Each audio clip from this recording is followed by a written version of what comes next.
At the airport, my wife said, "Don't walk with me. You'll embarrass me in front of my rich friends." I nodded and let her go ahead. But when she came back weeks later, her ride home wasn't me. Let me tell you about the morning that changed everything. My name is Marcus Hale, and I'm about to take you through the most spectacularly humiliating moment of my marriage, which, spoiler alert, also turned out to be the most liberating. Picture this. It's 6 a.m. on a Tuesday. I'm dragging 3 suitcases that could probably house a small family through the airport. And I'm wondering how the hell my wife managed to pack what looks like half of Nordstrom for a 3-week content creation trip to Europe. Now, before you start thinking I'm some kind of saint for schleeing her luggage around like a pack mule, let me paint you the full picture. Sophie had been planning this trip for months. And by planning, I mean she'd been dropping not so subtle hints about needing new outfits, professional camera equipment, and inspiration funds for her influencer career. Translation: I'd been funding this European adventure to the tune of about 15 grand. Not that anyone was keeping track. Well, except me, because somebody had to pay the credit card bills. I showed up that morning in my standard airport attire. Dark jeans, a comfortable hoodie, and sneakers that had seen better days but were broken in just right. Look, I'm not trying to impress anyone at 5:30 in the morning. Especially not the TSA agents who look like they'd rather be literally anywhere else on earth. I figured I'd drop Sophie off, grab some coffee, maybe hit the gym on my way home.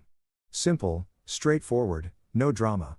But then Sophie's traveling companions arrived, and suddenly I felt like I'd wandered onto the set of some reality show about rich housewives. Clara and Vivon swept in like they were walking a red carpet instead of navigating the departure zone at LAX. Clara was sporting what I'm pretty sure was a designer outfit that cost more than my monthly mortgage payment, complete with sunglasses that probably had their own insurance policy. Vivon wasn't far behind, clicking across the pavement in heels that looked like they could double as weapons, dragging a suitcase that screamed, "I have more money than sense." Now, I've met these women before at Sophie's little get-togethers. And let me tell you, they have a special talent for making you feel like you're about 2 tax brackets below their notice. They do this thing where they smile at you with their mouths, but their eyes are calculating your net worth and finding it sadly lacking. It's like being evaluated by a pair of well-dressed vultures. The moment Clara and Vivon laid eyes on me, I could practically see the gears turning. Here I was, Sophie's husband, looking like I just rolled out of bed to do manual labor, standing next to their friend who was about to embark on this fabulous European adventure. The looks they exchanged, man, if looks could kill, I'd have been a dead man walking. But the real kicker wasn't their barely concealed disdain. I'd dealt with that before, chalked it up to their snobbery, and moved on with my life. No, the moment that's burned into my brain like a brand happened when Sophie caught sight of her friend's reactions. I watched her face change in real time, saw the exact second she registered their disapproval, and decided to distance herself from the source of their judgment. Me, her husband, the guy who'd been supporting her dreams, funding her lifestyle, and hauling her oversized luggage through an airport at dawn. She stepped closer to me and for a split second I thought she was going to introduce me properly, maybe say something nice about how I'd driven her to the airport or helped organize her trip. Instead, she leaned in close enough that I could smell her expensive perfume, the stuff I bought her for Christmas, and whispered 6 words that hit me like a punch to the gut. "Don't walk with me. You'll embarrass me." Let me repeat that because I want to make sure you caught the full impact. My wife, the woman I'd been married to for 4 years, the person I'd been supporting emotionally and financially while she chased her influencer dreams, told me not to walk with her because I would embarrass her in front of her rich friends. Not, "Thanks for the ride, honey," or "I'll miss you or even see you in 3 weeks. Just a cold, calculated dismissal designed to preserve her image with 2 women who probably wouldn't remember my name if their lives depended on it. Now, I could have made a scene. I could have raised my voice, demanded an explanation, maybe even given Clara and Vivian a piece of my mind about their judgment and attitude. I could have reminded Sophie right there in front of her precious friends about all the ways I'd been supporting her, all the sacrifices I'd made, all the times I'd bitten my tongue when she prioritized her image over our relationship. But you know what I did instead? I looked at her for a long moment. Really looked at her and I saw something I'd been trying to ignore for months. This wasn't a momentary lapse in judgment or a case of nerves about traveling with her intimidating friends. This was who Sophie really was when push came to shove. This was her true priority system laid bare. Image first, everything else a distant second. So, I let go of her luggage cart. Just opened my hands and let it roll away from me. I nodded once. The kind of calm, measured nod you give when you've just made an important decision. And I turned around and walked away. No argument, no dramatic declaration, no tearful goodbye. I just left her standing there with her designer friends and her overpacked suitcases and her carefully constructed image. As I walked back toward the parking structure, I could hear Sophie calling my name, but her voice had that sharp edge of panic that told me she was starting to realize she might have overplayed her hand. Too little, too late, sweetheart. I'd spent 4 years being the reliable, supportive husband who showed up when needed and faded into the background when convenient. I'd been her safety net, her financial backing, her emotional support system, and apparently her embarrassment. The drive home was the quietest 45 minutes of my life, and not because I was devastated or heartbroken. I was calm in a way I hadn't felt in years, like I'd finally stopped carrying a weight I didn't realize had been crushing me. Sophie thought she'd be coming home in 3 weeks to the same old Marcus, the guy who'd take whatever scraps of respect she threw his way and be grateful for them. She had absolutely no idea that her life, our life, was about to be completely rewritten. And for the first time in a very long time, I was looking forward to being the one holding the pen. You know what's funny about life-changing moments? Everyone expects them to come with dramatic music and slow-motion sequences like some kind of Hollywood breakdown scene. But the drive home from LAX that morning was the complete opposite of chaos. It was the clearest my head had been in years. While other drivers were losing their minds in typical LA traffic, honking and weaving like maniacs, I was cruising in the right lane, windows down, actually enjoying the 45 minutes it took to get back to our house in Manhattan Beach. The thing is, I wasn't plotting revenge or rehearsing angry speeches in my head. That's what Sophie would expect because that's how her drama-filled brain works.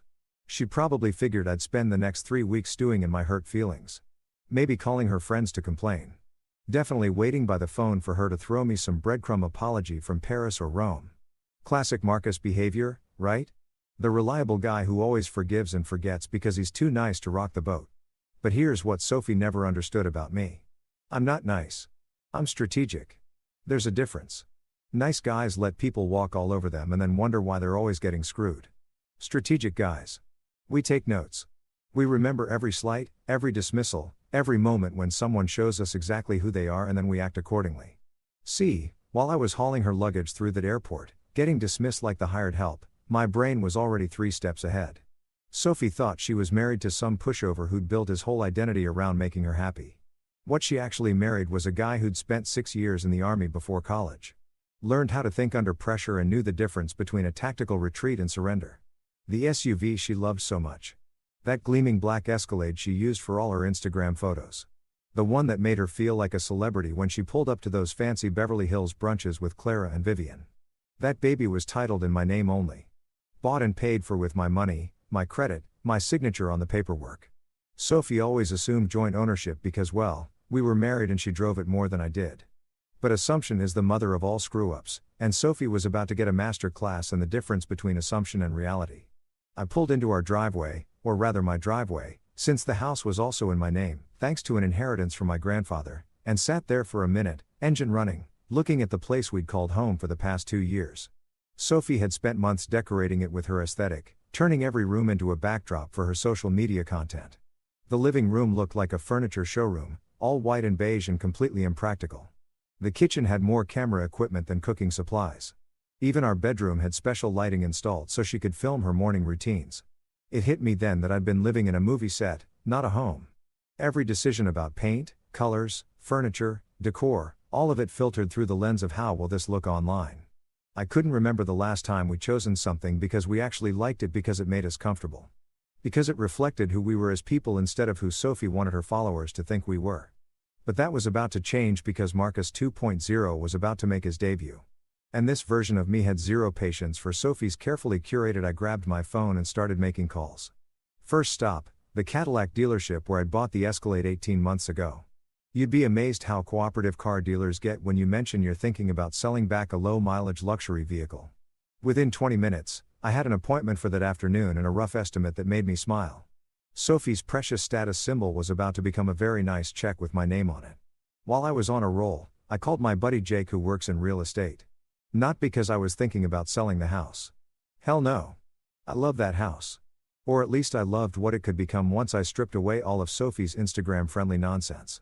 But Jake knows everyone in town, including the best junk removal services. The kind of guys who can clear out a house fast and don't ask too many questions about why you need 3 rooms worth of designer clothes and makeup removed ASAP. Let me guess, Jake said when I explained what I needed. Sophie finally pushed you too far. Something like that. I told him, can you hook me up with someone reliable? I'm talking full service. Everything that isn't nailed down and doesn't belong to me. Gone by tomorrow. Damn, brother. I've been waiting for this call for 2 years. Yeah, I got a guy. Tommy's crew will take care of you. And they're discreet. Cash only, though. Not a problem. The beautiful thing about having a plan is how it simplifies everything else. While Sophie was probably boarding her first-class flight to London, posting selfies about how excited she was for her European adventure, I was systematically dismantling the foundation of her comfortable little world. And the best part, I was doing it all completely legally, using only resources that belonged to me in the first place.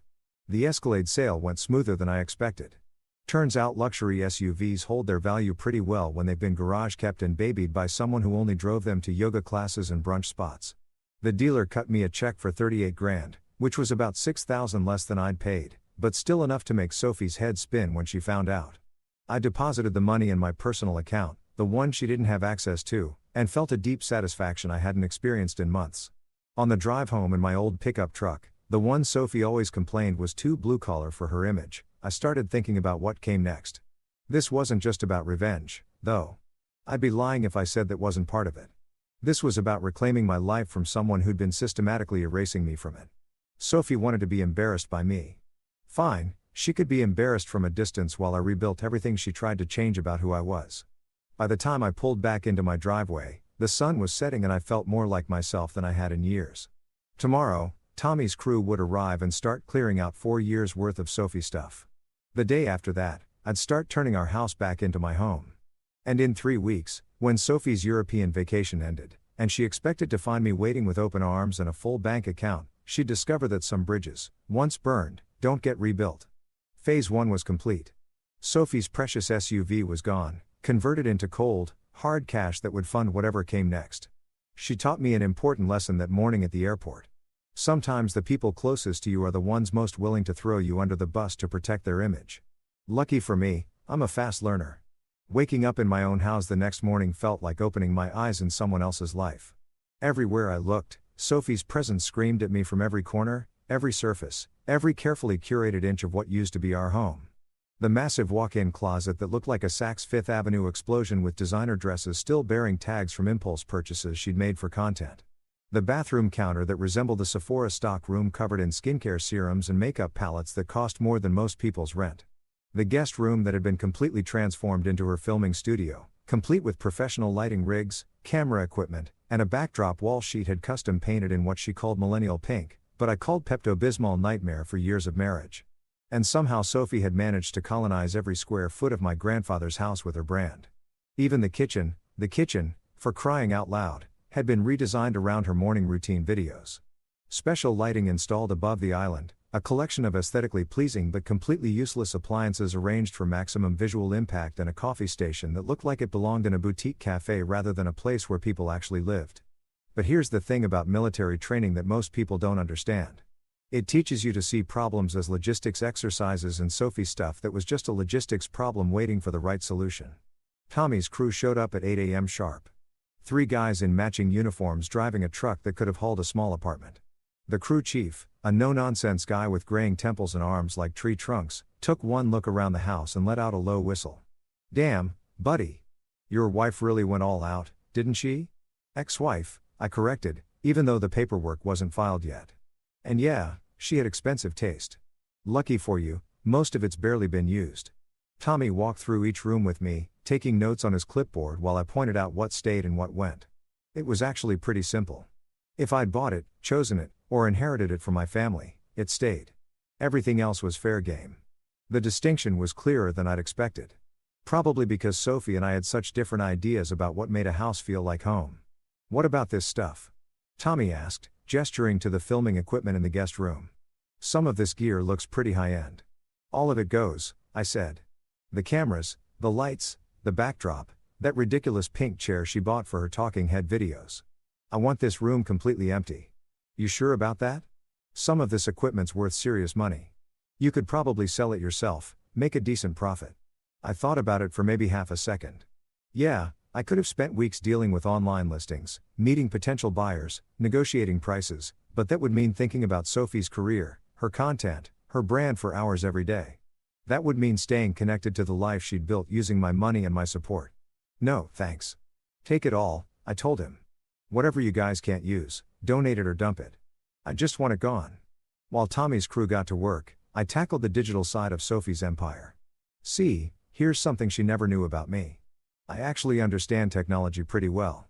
Those years in the army included some time working with communication systems, which translated surprisingly well to civilian IT work.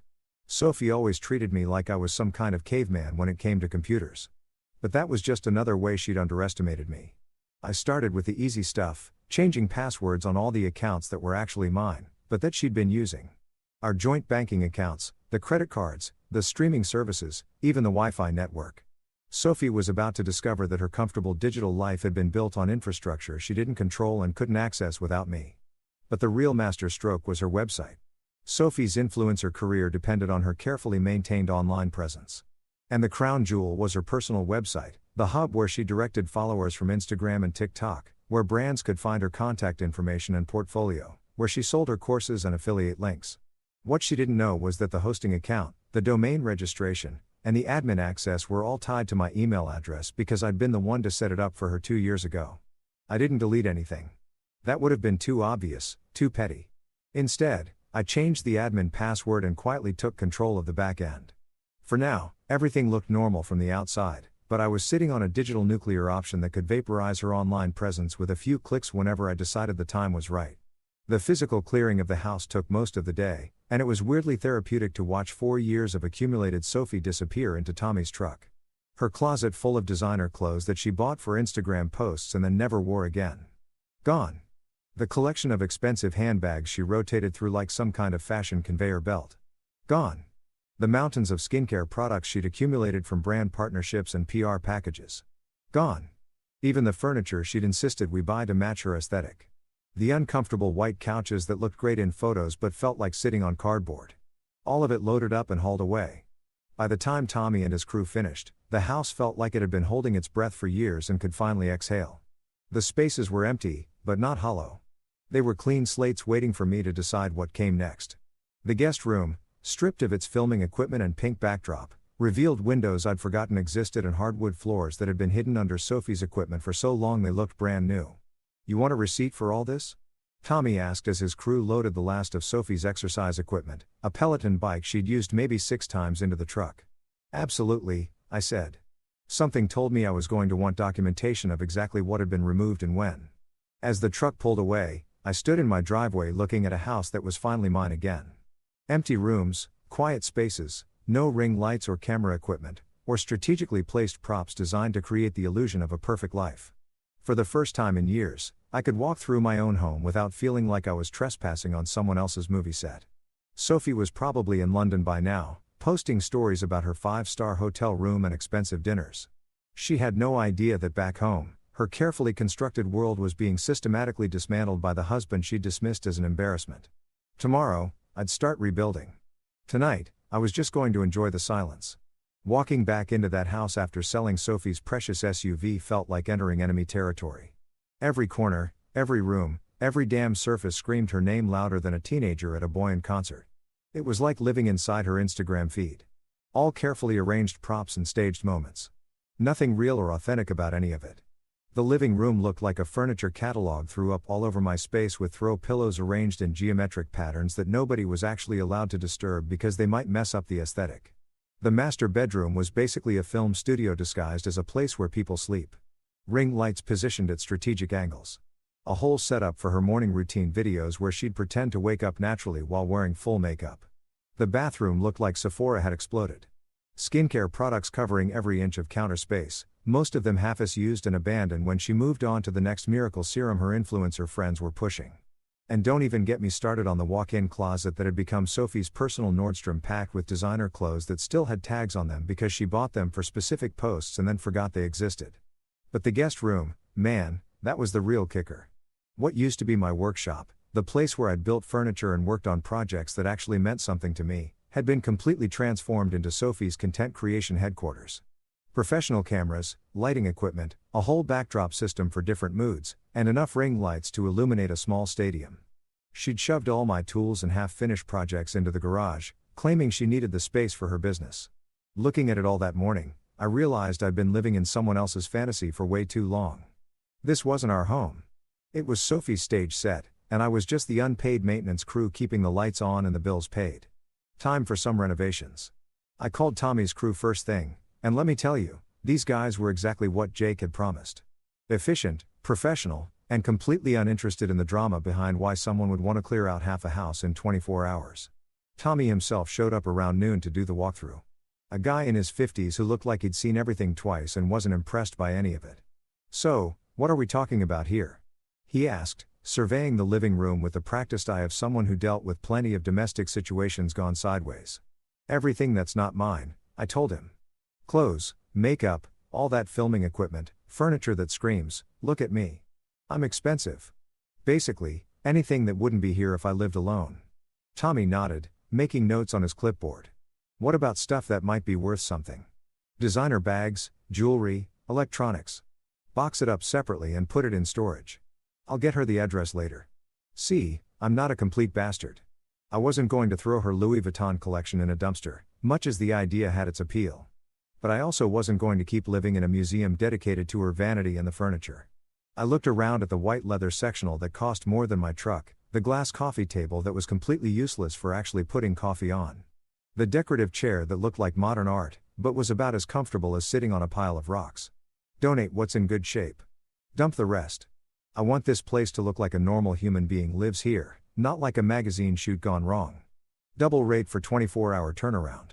Worth every penny. While Tommy's crew started strategically dismantling Sophie's carefully curated world, I tackled the digital side of things. This was where my years in the army came in handy. When you're trained in logistics and systems, you learn to think about the connections between things, the dependencies that people don't always see. Sophie's whole influencer empire ran on accounts and platforms that she'd never bothered to secure properly. See, when you're married to someone and you trust them completely, you tend to use their information for backup recovery options. Email addresses, phone numbers, security questions. Sophie had been sloppy about keeping our digital lives separate because she never imagined a scenario where that might matter. First stop, all our joint accounts, checking, savings, credit cards, anything with both our names on it got locked down faster than a military base during a security breach. I changed passwords, removed her access, and set up new accounts that only I controlled. Not stealing her money, mind you, just making sure she couldn't drain our joint resources while she was living it up in Europe on my dime. Then came the fun part, her precious website and social media empire. Sophie had built her whole brand around being this aspirational lifestyle guru, posting about her perfect marriage, her beautiful home, her enviable life. What she'd forgotten was that I'd helped set up most of her technical infrastructure, including being listed as the administrator on her main website, not out of any grand plan, just because I was handy with computers, and she couldn't be bothered to learn how domain registration worked. Now, I didn't delete anything that would be too obvious and probably illegal. But I became what you might call a silent partner in Sophie's brand management. Every post, every update, every carefully staged photo would now have to go through systems I controlled. I wasn't planning to sabotage her immediately. That would be too easy and not nearly satisfying enough. No, I was playing a longer game here. By evening, Tommy's crew had worked some kind of magic. The house was unrecognizable, stripped of all Sophie's Instagram-ready nonsense and reduced to the basic furniture and belongings that were actually mine. The guest room was empty and echoing. Ready to become my workshop again. The bathroom looked like a normal human being used it instead of a beauty YouTuber. The bedroom had actual function again instead of being a broadcast studio. Standing in the living room at sunset, looking at walls that weren't covered in Sophie's motivational quotes and surfaces that weren't cluttered with her ring lights and camera equipment, I felt something I hadn't experienced in years. Peace. This was my space again, ready to be shaped by what I actually wanted instead of what would photograph well for social media. The house felt bigger somehow, like removing all of Sophie's stuff had given me room to breathe again. Tomorrow, I'd start the fun part, turning this empty canvas back into a home that reflected who I actually was instead of who Sophie needed me to be for her brand. Phase 2 complete. Sophie's physical presence had been surgically removed from my life with the precision of a military operation. In 3 weeks, she'd come home expecting to find everything exactly as she'd left it. She was going to be very, very disappointed. Waking up in an empty house should have felt depressing. But honestly, it was like Christmas morning for my soul. No ring lights glaring at me from 3 different angles. No camera equipment cluttering up every surface. No carefully arranged throw pillows that I wasn't allowed to actually throw anywhere. Just space, beautiful, functional mine again, space that I could fill with things that actually mattered to me instead of props for Sophie's endless content creation circus. The first thing I did was head straight to the garage where all my real stuff had been banished like some kind of furniture refugee camp. You know what I found buried under a tarp behind Sophie's bike that she'd ridden exactly twice for Instagram photos?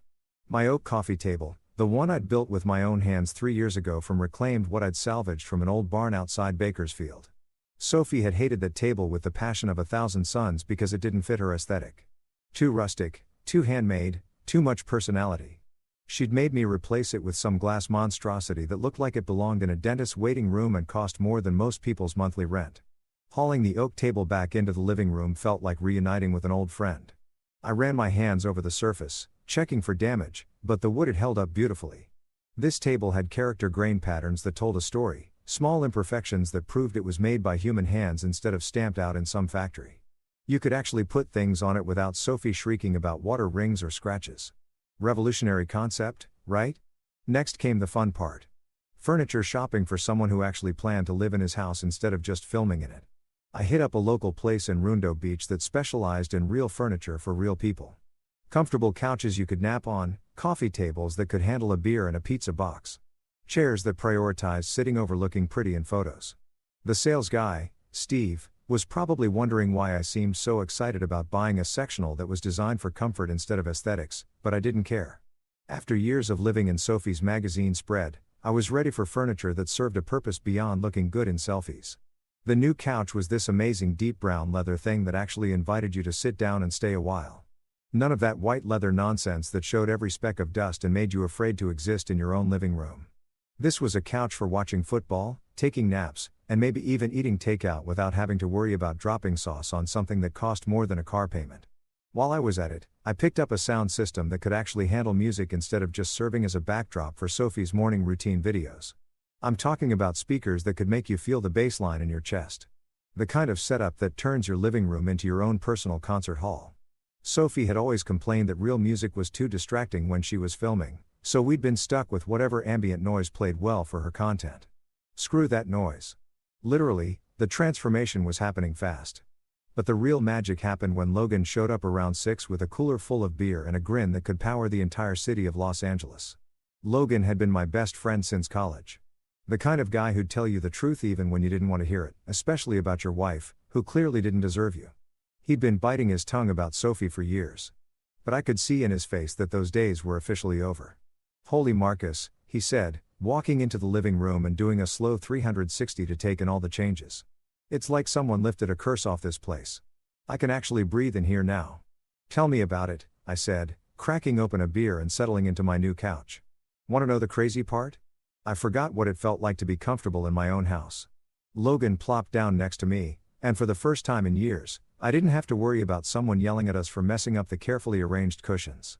"Dude, I've been waiting for this conversation for so long.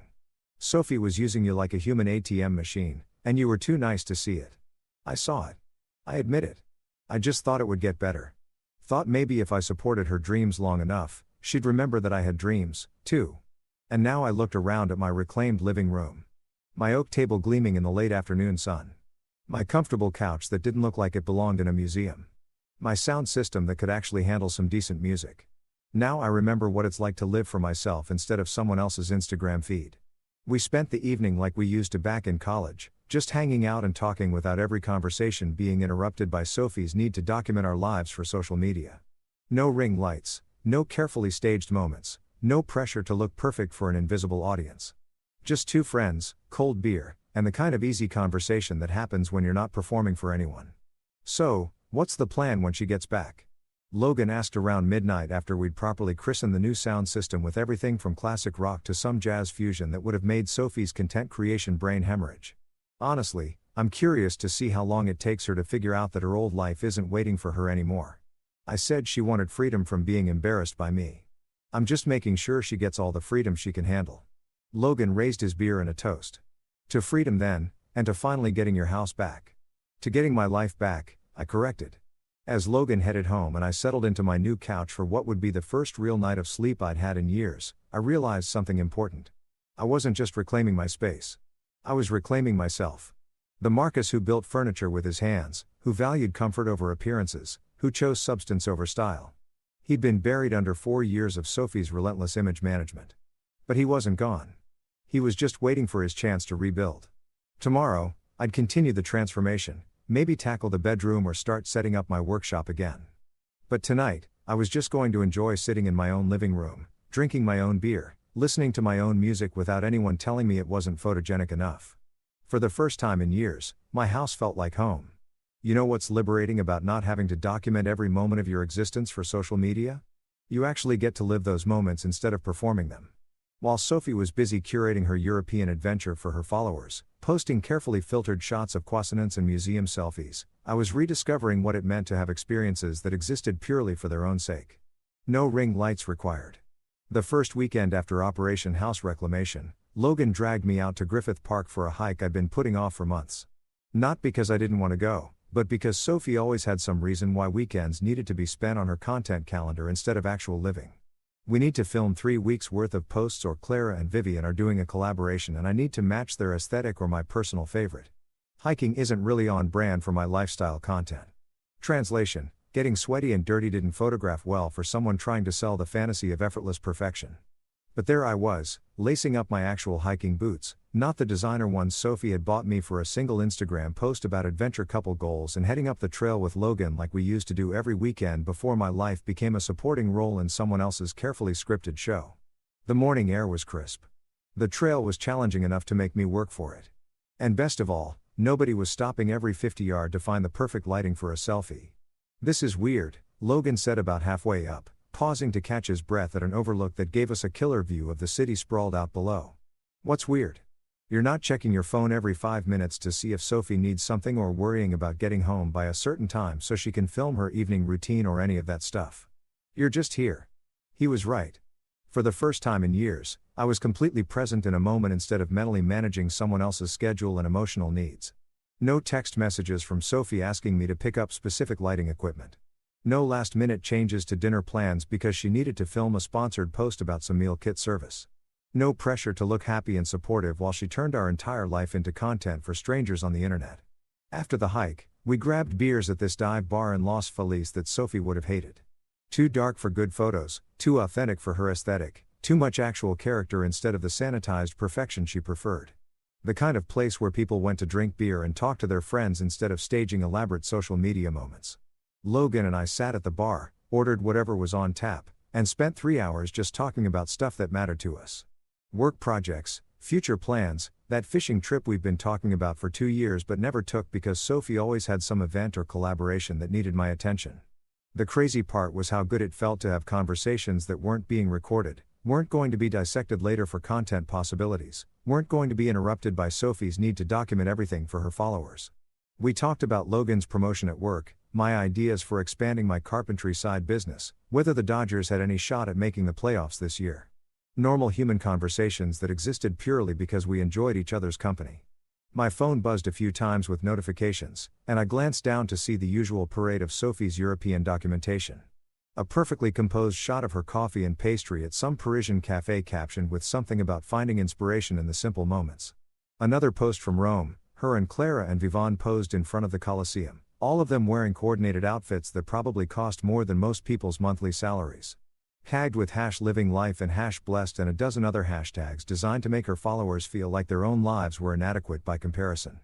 The thing that struck me wasn't jealousy or hurt feelings. It was how utterly hollow it all looked. Every photo was so carefully staged, so perfectly lit, so desperately crafted to project an image of happiness and success that it felt completely disconnected from any actual experience. Were they having fun, or were they just working really hard to make it look like they were having fun? When do you cross the line from living your life to performing it for an audience that doesn't actually care about you as a person? And not once, not in a single post, story, or caption. Did Sophie mention missing me or wishing I was there? No. Wish my husband could see this beautiful sunset, or can't wait to share these memories with Marcus when I get home. Nothing. It was like I'd been completely edited out of her narrative, which, let's be honest, was probably exactly what she wanted. I was the unsexy reality behind her glamorous image. The guy who paid the bills and handled the logistics while she focused on looking fabulous for strangers on the internet. The following week, I did something I hadn't done in years. I rejoined my old softball league. These were guys I used to play with every Thursday night until Sophie started scheduling her content creation around my free time. Can't you miss one game? I need you to help me set up for this sponsored post became. Do you really need to play softball when we could be doing something together? Which eventually became me just quietly dropping out because it was easier than dealing with the guilt trips and manipulation. But Marcus 2.00 wasn't interested in managing anyone else's emotional needs at the expense of his own happiness. I showed up to practice on a Thursday evening with my old glove and a cooler full of beer, and it was like no time had passed at all. Same guys, same jokes, same pure joy of playing a game for no reason other than it was fun. No cameras, no performance, no content creation opportunities, just a bunch of middle-aged dudes pretending we were still 22 and could turn a double play without throwing out our backs. After the game, we hit up our usual spot for wings and more beer, and I found myself laughing harder than I had in months. Real laughter, not the careful camera-ready chuckles I'd gotten used to producing whenever Sophie needed me to look happy and supportive in her content. This was the deep belly-shaking kind of laughter that comes from genuine connection and shared experiences that don't need to be documented to be meaningful. Meanwhile, my phone kept buzzing with Sophie's updates from across the ocean: designer shopping in Milan, wine tasting in Tuscany, art museum visits in Amsterdam. Every experience filtered through the lens of how it would play to her audience. Every moment carefully crafted to maintain her brand as someone living an enviable life. The contrast couldn't have been clearer. Sophie was working overtime to create the appearance of happiness for people she'd never meet, while I was actually living it with people who cared about me as a human being instead of a content creation assistant. Real life, it turns out, doesn't need good lighting or perfect angles. It just needs to be lived. The night before Sophie's scheduled return, I sat in my reclaimed living room with a beer in one hand and my laptop balanced on the oak coffee table I'd built. The one that was finally back where it belonged. Outside, the Pacific breeze was doing its thing, carrying the smell of salt water through the windows I could actually open now that I didn't have to worry about messing up Sophie's carefully controlled lighting setup. For 3 weeks, I'd been living like a human being instead of a supporting actor in someone else's Instagram story. And let me tell you, the difference was life-changing. But now, it was time for the final act of this little drama. And I wanted to get the tone just right.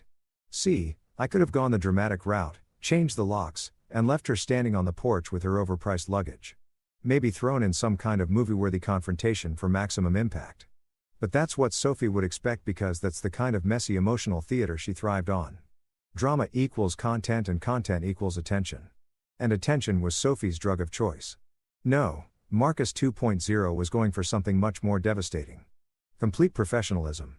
Cold surgical precision that would cut deeper than any screaming match or thrown dishes.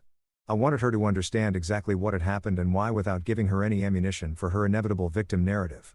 This needed to be airtight, legally sound, and utterly final. I opened a new email and started typing. Subject: important information regarding your return. Already, I could picture her reading that subject line and feeling the first flutter of unease. Sophie was expecting "can't wait to see you" or "welcome home baby" or some other supportive husband instead. She was getting the kind of formal communication you'd send to a business partner you were severing ties with. Sophie, I began because I wasn't going to pretend this was still a loving relationship where pet names applied. I hope your trip provided the clarity and perspective you were seeking. I'm writing to inform you of several important changes that have occurred during your absence. The beauty of formal language is how it strips away all the emotional manipulation and gets straight to the facts. No room for misinterpretation. No wiggle room for her to twist my words into something that made her the victim of this story. Your personal belongings have been carefully packed and moved to a climate-controlled storage unit at Safekeep Storage, 1247 Highland Avenue, Manhattan Beach, Unit 47B. The first month has been paid in advance. You'll receive the access code and key from the facility manager during regular business hours.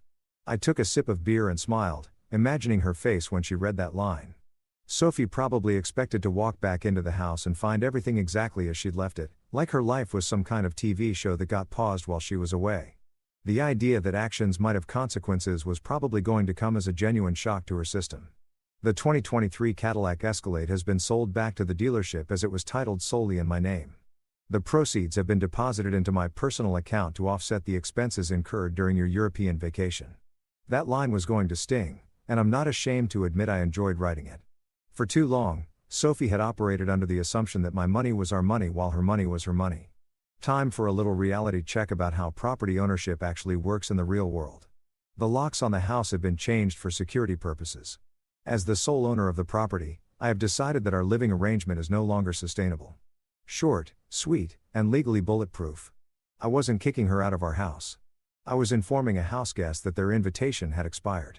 There's a difference, and that difference was about to become very important if Sophie decided to lawyer up. I understand this may come as a surprise, but I believe your request at the airport that I not walk with you to avoid embarrassment was actually excellent advice. I have decided to take it to its logical conclusion by stepping out of your life entirely. This was the part one was most proud of because it used her own words against her in a way that was both devastating and completely fair. Sophie had made it crystal clear that my presence in her life was a liability to her image. Well, congratulations, sweetheart. Problem solved. You expressed concern about being embarrassed by your association with me. I respect that concern and am taking steps to ensure it never happens again. Consider this my gift to you. The freedom to live your life without the burden of explaining my existence to your social circle. I could practically hear her brain short-circuiting as she read that paragraph. Sophie's whole manipulation strategy depended on me being the understanding, forgiving husband who absorbed her cruelty and came back for more. She'd never encountered a version of me that simply agreed with her assessment and acted accordingly. Please coordinate any future communication through our respective attorneys. I'm sure you understand the importance of maintaining appropriate boundaries during this transition. The lawyer mentioned was pure psychological warfare, and I knew it would hit her exactly where it hurt most. Her wallet. Sophie had gotten very comfortable spending money she hadn't earned, but hiring legal representation would require resources she didn't actually have access to anymore. Her parents might bail her out, but that would require explaining to Richard and Helen exactly how their daughter had managed to nuke a perfectly stable marriage for the sake of Instagram clout. I wish you success in all your future endeavors. Your influencer career should benefit significantly from no longer being associated with someone who doesn't fit your aesthetic. And there it was, the kill shot delivered with surgical precision. I wasn't angry or hurt or seeking revenge. I was simply a businessman closing out an unprofitable partnership and moving on to better opportunities. The fact that this approach would drive Sophie absolutely insane was just a pleasant bonus. I read through the email one more time, checking for typos and making sure the tone stayed consistently professional. This wasn't a love letter or a breakup note or a plea for reconciliation. This was a termination notice, and I wanted it to read like one. Best regards, Marcus Hale. Not love, not your husband, not even sincerely, just my name. Like I was signing off on a business transaction because that's essentially what this had become. The dissolution of a partnership where one party had been contributing everything and the other had been taking it all for granted. I hit send at 11:47 p.m. Pacific Standard Time. By the time Sophie's plane touched down at LAX the next morning, she'd have 12 hours to process the new reality of her situation. Then I closed the laptop, finished my beer, and headed upstairs to pack for my own trip. The Rocky Mountains were calling, and for the first time in years, I was free to answer. Picture this. I'm somewhere in the middle of Colorado, cruising through mountain passes on my Harley with nothing but open road ahead of me and 3 bars of cell service when I decide to power up my phone for the first time in 5 days. Big mistake. Or maybe the best decision I'd made all week, depending on how you look at entertainment value. My phone damn near exploded with notifications. We're talking biblical plague levels of missed calls, voicemails, text messages, and what appeared to be a complete social media meltdown spanning multiple platforms. The notification count looked like a slot machine jackpot. 347 missed calls, 89 voicemails, and enough text messages to fill a small novel. All from Sophie, with a supporting cast of her flying monkeys chiming in with their own brand of outrage and disbelief. But the real comedy gold came when Logan called me back. I'd reached out to him that morning because, let's be honest, I needed to know how the homecoming had gone down. Logan didn't disappoint. Dude had front row seats to what he was already calling the meltdown of the century, and he was more than happy to give me the play-by-play. Bro, you should have seen this shit, Logan said. And I could hear him trying not to laugh. I was washing my car in the driveway when the cab pulled up to your house around 2 o'clock in the afternoon. Sophie gets out looking like she just stepped off the cover of some travel magazine. You know, designer everything, perfect hair, the whole Instagram princess routine. She's got enough luggage for a small army, and she's clearly expecting her grand entrance to go smoothly. I pulled over at a scenic overlook and settled in for what I knew was going to be the story of the year. Tell me she at least tried the key before having a complete breakdown. Oh, she tried the key. All right. Multiple times. I watched her jiggle that handle for a good 5 minutes before it dawned on her that you actually changed the locks like you said you would. That's when things got interesting.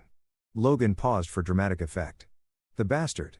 He was enjoying this way too much, but honestly, So was I. After 4 years of Sophie's emotional manipulation and public humiliation tactics, the idea of her finally experiencing some consequences was more satisfying than a perfectly grilled steak.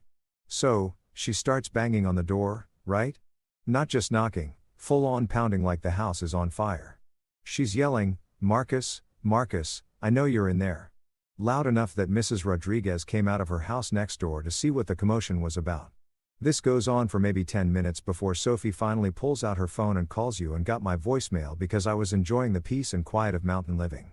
Exactly. So, she leaves this message. I could hear her from my driveway, dude. Where she starts off trying to sound reasonable, like, "Marcus, I'm home. Let's talk about this like adults," but by the end of it, she's practically screaming about how you can't just lock her out of her own house, and she's going to call the police. I had to laugh at that one. Sophie's grasp of property law was about as solid as her understanding of basic human decency. Did she actually call the cops? Oh, she called them. All right. 2 patrol cars showed up about an hour later. I made myself busy in the front yard so I could watch the whole thing go down. The officers were actually pretty professional about it. They listened to her whole sob story about being locked out, asked to see some ID, and then politely explained that since her name isn't on the deed, and she doesn't have any legal documentation proving residency, there wasn't really anything they could do. How'd she take that news? About as well as you'd expect. Started crying, talking about how this was all some terrible misunderstanding, how you were just upset and you'd work it out like you always do. The cops basically told her it was a civil matter and suggested she contact a lawyer if she felt her rights were being violated. Then they left and that's when the real show started. I could picture the whole scene playing out in my quiet suburban neighborhood. Sophie's carefully constructed image crumbling in front of an audience of concerned neighbors and curious onlookers. After years of presenting herself as the perfect wife living the perfect life, having a public breakdown on my front porch was probably her worst nightmare. She spent the next 2 hours calling everyone in her contact list. Logan continued, and I mean everyone. I could hear her leaving increasingly desperate voicemails, talking to her parents, trying to reach Clara and Vivian. But here's the kicker. None of her rich friends answered their phones. Not one. Clara and Vivian, who she'd been posting pictures with just 24 hours earlier, suddenly became unreachable the moment she actually needed help. That part didn't surprise me at all. Clara and Vivian were fair-weather friends at best. The kind of people who enjoyed Sophie's company when it came with expensive restaurants and Instagram-worthy adventures, but who'd vanish the second things got messy or inconvenient. They'd probably seen her post from the airport and decided that associating with someone having a public breakdown wasn't good for their own carefully managed images. So, what happened next? Her parents finally called her back around 5 o'clock. Richard sounded pissed. I could hear him yelling through the phone from across the street. Helen was crying in the background. Took them about 2 hours to drive down from Ventura. And by the time they got there, Sophie had worked herself into a complete state. Logan paused to take a drink of something. Probably beer. Definitely earned. Marcus, I'm talking full-blown hysterics. She's sitting on her suitcase in the middle of your front porch, mascara running down her face, hair a mess, crying so hard she's hyperventilating, all while posting about it on her Instagram story, by the way, because apparently even a mental breakdown needs to be documented for content. You're kidding me. Dead serious. She's filming herself crying, talking about betrayal and abandonment, the whole victim narrative. But here's the thing, her follower count was actually dropping while she was posting. People were unfollowing her in real time as they watched this meltdown happen. I guess watching your aspirational lifestyle guru have a public breakdown kind of ruins the fantasy. The mental image of Sophie Liv tweeting her own destruction while sitting on a suitcase was almost too perfect to believe. After years of curating every moment of her life for maximum impact, she couldn't stop performing. Even when her world was falling apart, it was like watching someone try to direct their own disaster movie. When her parents finally showed up, Richard was beyond furious. Logan continued, I heard him ask her what the hell she'd done to make you change the locks, and Sophie just kept saying it was all a misunderstanding, that you were being dramatic, that you'd never actually follow through on leaving her.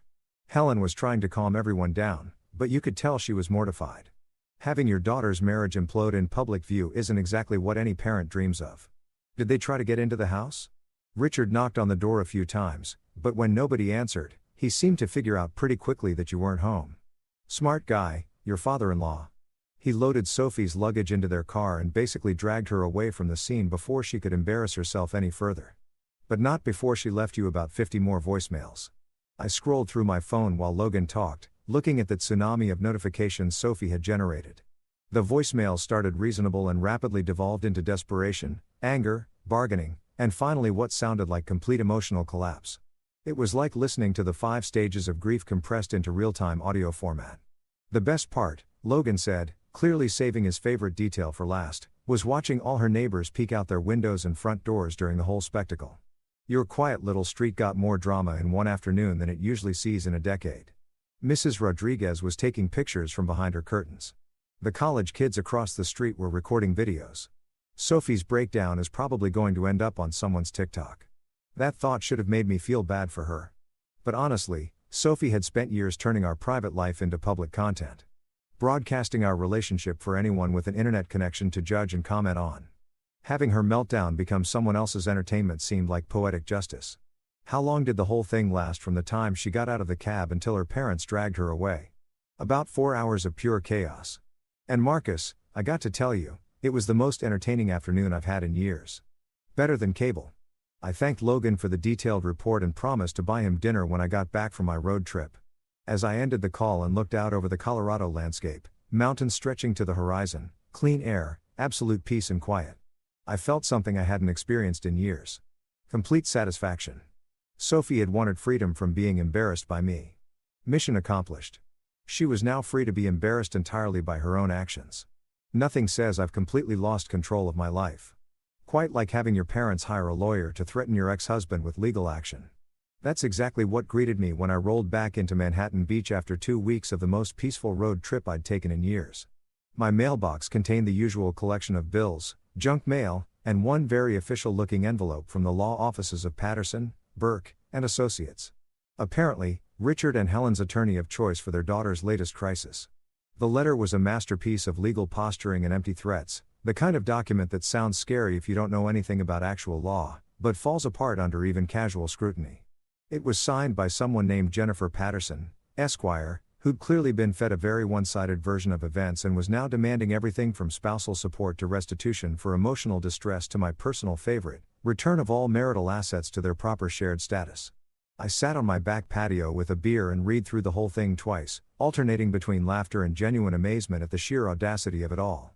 Sophie had apparently convinced her parents and their lawyer that I was some kind of financial abuser who'd stolen her belongings and illegally locked her out of the marital home. The letter demanded immediate access to the house, restoration of her rightful ownership of the SUV I'd sold, and compensation for damages to her professional reputation and earning capacity. The funniest part was the threat at the end. Failure to comply with these reasonable demands within 10 business days will result in immediate legal action to protect our client's interests and recover all damages sustained as a result of your unconscionable conduct. Unconscionable conduct. I love that phrase. Apparently, taking control of my own property and refusing to fund someone's lifestyle after they publicly humiliated me qualified as unconscionable conduct in the Patterson, Burke, and Associates universe. Lucky for me, I had Graham Morrison on speed dial. Graham had been my attorney since I bought the house. A straight-talking guy in his 60s who specialized in real estate and family law and had zero patience for legal. When I called him that afternoon and read him Patterson's letter over the phone, I could practically hear him rolling his eyes through the receiver. "Marcus, this is amateur hour stuff," Graham said. "They're making demands they have no legal basis for and threats they can't follow through on. Your wife's name isn't on the house deed. The car was titled in your name only. And last I checked, changing the locks on your own property isn't a criminal act. What exactly do they think they're going to sue you for? Apparently, I'm guilty of unconscionable conduct." "Right. Well, let me draft a response that'll educate Miss Patterson about what unconscionable conduct actually looks like." Graham's letter, which arrived at Patterson, Burke and Associates 3 days later via certified mail, was a thing of beauty. Where their letter had been all bluster and empty threats, Graham's response was surgical in its precision and devastating in its implications. He started with the basics. A copy of the house deed showing sole ownership in my name, the car title proving sole ownership in my name, and documentation of all the joint accounts that had been legally closed with appropriate notice. Then he got to the fun part. Graham had itemized every expense I'd covered during our marriage that Sophie had never contributed to. Mortgage payments, property taxes, utilities, insurance, car payments, maintenance, repairs, and my personal favorite, the $18,000 I'd spent funding her European vacation and the lifestyle content that preceded it. He presented it all in a neat spreadsheet that showed Sophie had essentially been living rentrée in my house while I subsidized her influencer career to the tune of roughly $75,000 over 4 years. But the rail kill shot came in the final paragraph. Mr. Hale welcomes your client's proposed lawsuit and is prepared to file an immediate counterclaim for unjust enrichment, conversion of services, and compensation for 4 years of uncompensated financial support. We estimate damages in the range of $200,000 plus attorney fees and court costs. Additionally, we have documented evidence of your client's public defamation campaign against Mr. Hale across multiple social media platforms which may constitute additional grounds for legal action. We encourage your client to carefully consider whether pursuing litigation is in her best interest. Graham had attached screenshots of Sophie's most unhinged social media posts, her deleted website content, and even some of the comments from Clara and Vivon that could be considered defamatory. The message was clear. If Sophie wanted to play legal hardball, she was going to discover that she'd brought a water gun to a rocket launcher fight. The response from Patterson Burke and Associates was swift and telling. Complete silence. No phone calls, no follow-up letters, no scheduled depositions or settlement conferences, just radio silence from a law firm that had apparently realized their client had no case and a whole lot of potential liability. I imagine Jennifer Patterson, Esquire, had some very uncomfortable conversations with Richard and Helen about the difference between what Sophie had told them and what the actual legal facts looked like. Sophie's social media presence, meanwhile, had evolved from frantic victim narrative to sporadic depression posting. Gone were the angry rants about betrayal and abandonment, replaced by vague inspirational quotes about new beginnings and finding yourself after toxic relationships. Her follower count continued to hemorrhage, dropping from over 50,000 to somewhere in the low 20s and falling fast. Clara and Vivon had completely ghosted her by this point, their own social media feeds conspicuously free of any mention of their former travel companion. Apparently, supporting your friend through a dramatic breakup was one thing, but associating with someone who was threatening legal action and posting erratically was bad for the personal brand. The best part was watching Sophie's content quality deteriorate in real time. Without the house as a backdrop, the designer clothes, the expensive lifestyle accessories, and most importantly, without my financial support, her posts looked increasingly desperate and amateur. She was trying to maintain the aspirational lifestyle guru aesthetic while clearly operating on a shoestring budget and probably living in her childhood bedroom at her parents' house. Logan kept me updated on the neighborhood gossip, reporting that Sophie had been spotted a few times driving by the house in her parents' old Honda Civic, presumably hoping to catch me home so she could attempt some kind of reconciliation. But I'd learned my lesson about predictable patterns. I varied my schedule, parked in different spots, and generally made myself unavailable for any dramatic confrontations. The silence from her legal team spoke volumes about the strength of her position, or lack thereof. When lawyers go quiet after making big threats, it usually means they've discovered their client has been less than truthful about the facts and they don't want to end up sanctioned by the court for filing frivolous lawsuits. 3 weeks after Graham's response letter, I got a call from Jennifer Patterson herself. Not a threatening demand or legal ultimatum, but a polite inquiry about whether I might be interested in discussing a mutually beneficial resolution to this matter outside of litigation. Translation: Sophie's parents had probably gotten the legal bill for their attorney's research into my actual position, realized their daughter had painted them a completely fictional version of events, and were now looking for a way to make this all go away without spending their retirement fund on a lawsuit they couldn't win. I told Patterson I'd consider any reasonable proposal, but that my position hadn't changed. Sophie was welcome to her belongings from storage, but everything else was final. No money, no house access, no reconciliation discussions.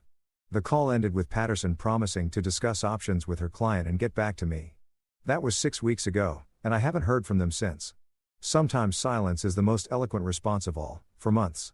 That's how long it took for Sophie's carefully constructed world to completely collapse and for my life to transform from supporting actor in someone else's drama to the starring role in my own story. For months since that morning at LAX when she told me not to walk with her because I'd embarrass her in front of her rich friends. For months since I decided to take her advice and step out of her life entirely. And what a 4 months it had been. I was sitting in my workshop, my actual workshop, not Sophie's former content creation studio, putting the finishing touches on a custom dining table I'd been commissioned to build for a client in Rundo Beach. The guest room had been completely transformed back into the space I'd always wanted. Workbenches along the walls, proper lighting for detailed work, tools organized exactly the way I liked them, and the smell of wood stain and sawdust that meant I was doing something real with my hands instead of just funding someone else's Instagram fantasies. The irony wasn't lost on me that I was making more money from my carpentry side business in 4 months than Sophie had ever earned from her influencer career. Turns out people actually pay good money for furniture that's built to last instead of just look good in photos. Who would have thought? Logan stopped by that afternoon with updates on Sophie's continuing downward spiral, which had become our monthly entertainment ritual. He'd grab a couple of beers from my fridge. I'd finish whatever project I was working on, and he'd fill me in on the latest developments in the Sophie Hale catastrophe tour. So, get this, Logan said, settling into the comfortable chair I'd built specifically for the workshop. My cousin Jennifer works at that fancy gallery in Santa Monica, right? Mitchell's place. She told me Sophie showed up there last week trying to sell herself as an interior designer. You're kidding me. Dead serious. Apparently, she walked in with a portfolio of photos from your old house. You know, back when she had it all staged for her Instagram posts and tried to convince Mitchell that she was some kind of design consultant. She wanted him to recommend her to his wealthy clients for home staging and decor consulting. I had to laugh at the pure audacity of it. Sophie was trying to monetize the aesthetic she'd imposed on my house. The same aesthetic that had turned my home into a sterile photography studio. How'd that go over? About as well as you'd expect. Mitchell took one look at her portfolio, recognized the house from when he'd visited you last year, and basically laughed her out of the gallery. Then he called me to make sure you knew about it. His exact words were, "Marcus, you dodged a bullet. A big expensive fake bullet. That was Mitchell for you. Art gallery owner, straight shooter, and someone who could spot a fake from a mile away." He'd been to a couple of dinner parties at the house back when Sophie was still playing the perfect wife role, and I could tell even then that he saw right through her act. But wait, it gets better, Logan continued. Jennifer said Sophie tried to argue with Mitchell about her professional experience and artistic vision. She actually pulled out her phone and started showing him her Instagram posts as proof of her design credentials. Mitchell asked her if she had any formal training, any actual clients, or any examples of work she'd done for other people. When she couldn't answer any of those questions, he suggested she might want to consider a different career path. The mental image of Sophie trying to convince a respected gallery owner that her Instagram feed qualified as professional experience was almost too perfect. It was like watching someone try to become a chef based solely on their restaurant selfies. So, what's she doing now? I asked, not because I really cared about Sophie's welfare, but because her continued poor decision-making had become a source of genuine entertainment. Living with her parents, as far as anyone can tell, her social media presence has basically dried up to nothing. Maybe one post a week, usually some recycled motivational quote about new beginnings or finding your true self. Her follower count is down to something like 15,000. And most of those are probably bots or people who forgot to unfollow. 15,000. I remembered when Sophie hit 50,000 followers and threw herself a celebration party that cost more than most people's cars. She talked about reaching a 100,000 like it was her destiny, her ticket to real influencer success. Now she was posting to an audience smaller than a decent high school football game and shrinking fast. Clara and Vivian gone. Completely ghosted her. I heard from Dave's girlfriend that Clara actually unfriended Sophie on Facebook last month. These were supposed to be her closest friends, the women she traveled to Europe with, and they dropped her the second she became inconvenient. That tracked perfectly with what I'd observed about Sophie's social circle. They were all about the image, the lifestyle, the Instagram-worthy moments. The second things got messy or real or complicated, they vanished like morning fog. Sophie had built her entire social life around people who saw her as an accessory to their own brands. And when she stopped being useful, they moved on without a backward glance. What about her parents? Richard and Helen are apparently not thrilled with their new permanent house guest. My neighbor's sister works at the bank where Helen does their accounting. And word is they're not exactly happy about funding Sophie's lifestyle while she figures things out, especially after they got the bill from that lawyer who accomplished absolutely nothing except proving Sophie lied to them about what actually happened. I felt a tiny pang of sympathy for Richard and Helen. They weren't bad people, just parents who'd enabled their daughter's worst impulses and were now dealing with the consequences. Having a 30-something daughter moved back home after spectacularly destroying her marriage probably wasn't how they'd planned to spend their golden years. The workshop door opened and my neighbor Tom poked his head in. "Marcus, sorry to interrupt, but I wanted to let you know that woman was by again yesterday." Sophie, yeah, same routine as last time. Drove by real slow in that beat-up Honda, parked across the street for maybe 20 minutes, then left when Mrs. Rodriguez came out to get her mail. I don't think she's trying to cause trouble. Just I don't know. Maybe hoping to run into you. I thanked Tom and made a mental note to vary my schedule even more. The last thing I needed was an awkward confrontation in my own driveway, especially since I'd heard through the grapevine that Sophie was telling people we were just taking a break and would work things out eventually. Denial was apparently another stage of grief, and Sophie seemed to be camping out there indefinitely. Later that evening, I was planning my next adventure, a 3-week trip to Southeast Asia that I'd been researching for months. Vietnam, Thailand, Cambodia, places I'd always wanted to visit, but never could because Sophie's content calendar always took priority over actual travel experiences. Now I could go anywhere I wanted, stay as long as I liked, and experience it all without having to document every moment for social media. The freedom was intoxicating in a way I hadn't expected. Not just the financial freedom, though having control over my own money again was definitely nice. And not just the physical freedom, though being able to make decisions without consulting someone else's brand strategy was liberating. It was the mental freedom that really got to me. The ability to think my own thoughts, make my own choices, and live my own life without constantly worrying about how it would affect someone else's image. I pulled out my laptop and started booking flights, hotels, and experiences that appealed to me personally rather than what would photograph well. Cooking classes in Hanoi, temple visits in Siem Reap, beach time in southern Thailand. All chosen because I genuinely wanted to do them, not because they'd generate good content for an audience I'd never meet. My phone buzzed with a text from an unknown number. For a second, I wondered if Sophie had gotten a new phone and was trying to reach me, but it turned out to be Mitchell from the gallery. Marcus, hope you don't mind the text. Wanted to let you know I have a client interested in commissioning some custom pieces. Saw photos of your work at Logan's place and wants to discuss a project. Good money if you're interested. Also, your ex-wife stopped by again today asking about business opportunities. Thought you should know. I smiled and typed back a quick response confirming my interest in the commission work. It felt good to be building something real, something that would last, something that had value beyond its appearance in a photograph. Sophie had always dismissed my carpentry as a hobby, something that got in the way of her more important pursuits. Now it was becoming a legitimate business, while her important pursuits had evaporated into irrelevance. That night, I sat on my back patio with a beer, looking out at the Pacific Ocean and thinking about the journey that had brought me here. For months ago, I'd been a supporting character in Sophie's carefully scripted life. The reliable husband who showed up when needed and faded into the background when convenient.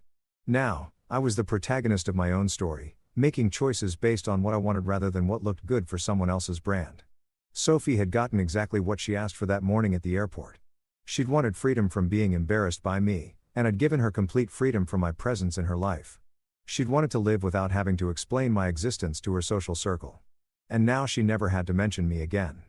She'd wanted the space to be the glamorous, unattached lifestyle guru she thought she was meant to be. And I'd cleared every obstacle to that dream. The fact that she discovered she was neither glamorous nor capable of maintaining her lifestyle without my financial support wasn't my problem anymore. The fact that her social circle had abandoned her the moment things got complicated wasn't my responsibility to fix. The fact that her influencer career had collapsed under the weight of her own poor decisions wasn't something I needed to feel guilty about. I'd simply taken her at her word and acted accordingly. She'd shown me exactly how little she valued our relationship, and I'd responded by removing myself from it entirely. Clean, professional, final. As I finished my beer and headed inside to continue planning my Southeast Asian adventure, I realized something important. For the first time in years, I was genuinely excited about my future. Not nervous, not uncertain, not dependent on someone else's approval or support, just excited about all the possibilities that lay ahead. Sophie had thought she was married to someone who would always be there, always forgive, always support her regardless of how she treated him. What she'd actually been married to was someone who'd been taking notes, building his own life, and waiting for the right moment to step away from hers. She'd wanted a life that looked good online. I'd wanted a life that felt good in reality. In the end, she chose the image, and I chose the substance. And I was living proof that substance beats image every single time.